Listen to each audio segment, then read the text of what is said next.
Hi guys, and welcome back to my YouTube channel. So today we're going to look at Future Diaries episode 4.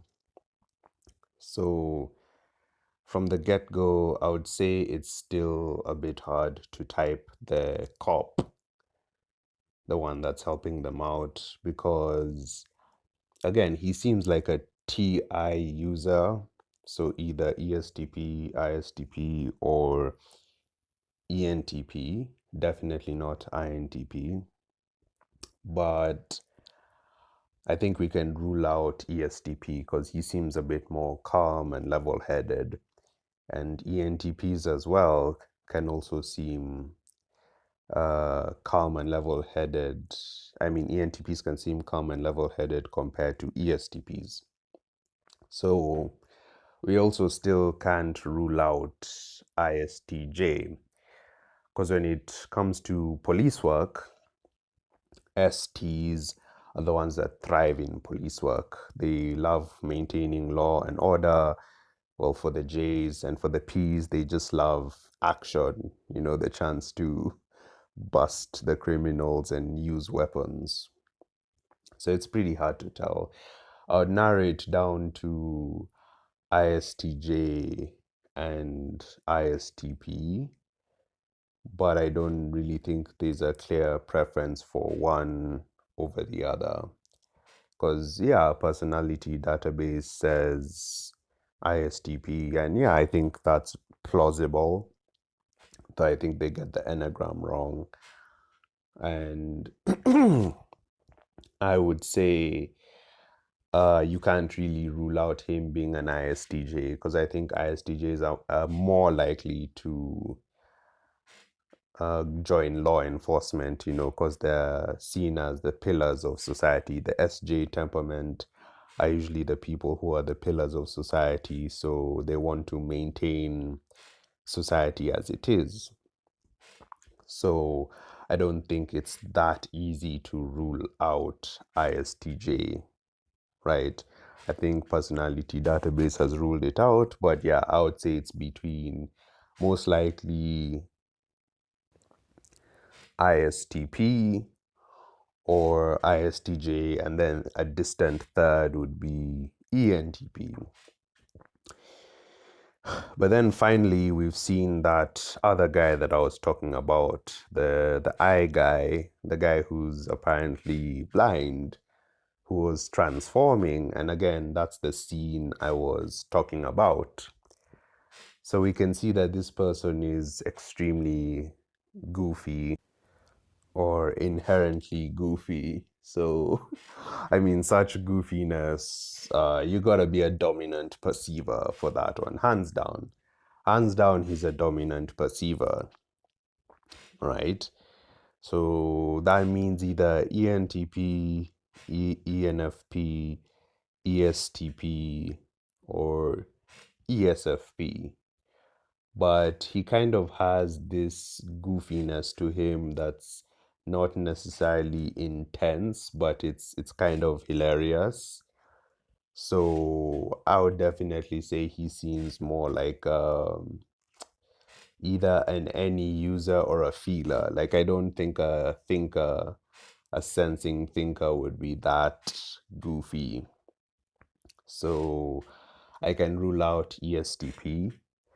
And yeah, he seems like either ESFP or ENFP or ENTP. But again, I don't think an ESFP would be. I mean, they could be, they can be that goofy, but this guy is just downright crazy. So I would say he seems to me more like an ENFP, right? We don't know much about him yet, but I would just go with ENFP. Or if we're going based on the episode, yeah, you could say ENTP or ENFP because he does have a strong analytical side to him and a sort of unpredictability towards him. So yeah, you could argue ENTP. But yeah, at this point, it's down to those three perceivers. So either first would be, okay, based on what you've watched so far, yeah, you could say ENTP, followed by ENFP, followed by ESFP. But the fact that he mentioned something about vanquishing evil, I don't really think ENTPs care about heroics that much. His Enneagram type is very debatable. So I think he could be either a 9-wing 8, right? Or maybe a 9-wing 1 or a 1-wing 9. That I would say is more likely to be a 9, either a 9-wing 1 or a 9-wing 8. I think he comes off as more of being a 9, but again, we don't know that much about him from this episode. So, yeah, again, is pretty difficult to type compared to other people.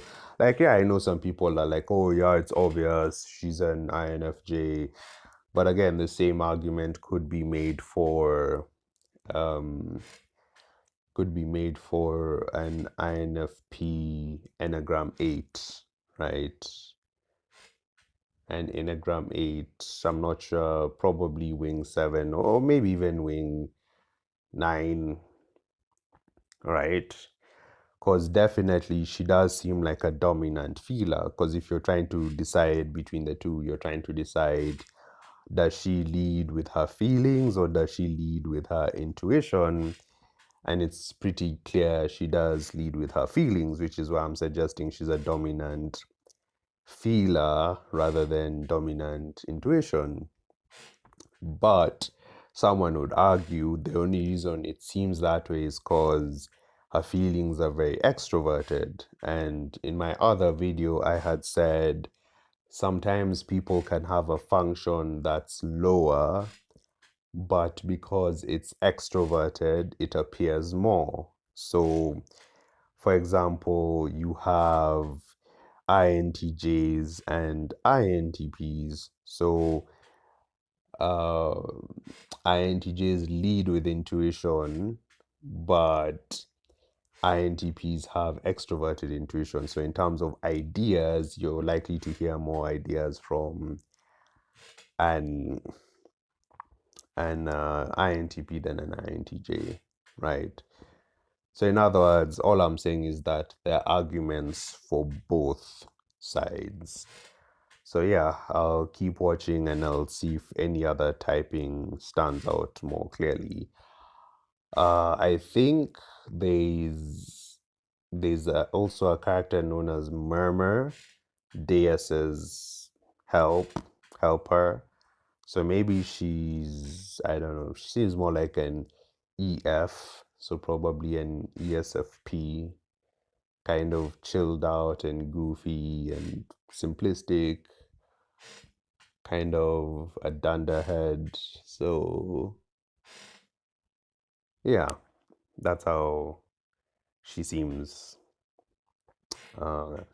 Yeah, I don't think I've left out anything else from this episode. As I said, for Yuki, I've already said, yeah, he definitely seems like an INFP. And Enneagram wise, maybe he's a 5, or maybe he's a 5-wing 4, or a 4-wing 5, or a 6-wing 5, or a 5-wing 6. There could be a 5 in his Enneagram type, but maybe not necessarily as his core personality, but more of as his wing. Oh yeah, the cult leader. Usually spiritual things are more of NFJ territory. So she could be an INFJ, probably. Yeah, in fact, she's probably a better example of an INFJ when she was telling Yuki, like, oh, I don't think you can trust, Then she's like, does your diary tell you that? Then like, no, it's my intuition that tells me that. So you see, she does lead with her intuition. And she's definitely not, she's not an INTJ. So she leads with intuition and she's not an INTJ. and it's intuition in terms of foresight. So that means she's more likely to be an INFJ than an INTJ. So, yep, I'll end the video there and we can see how episode 5 is.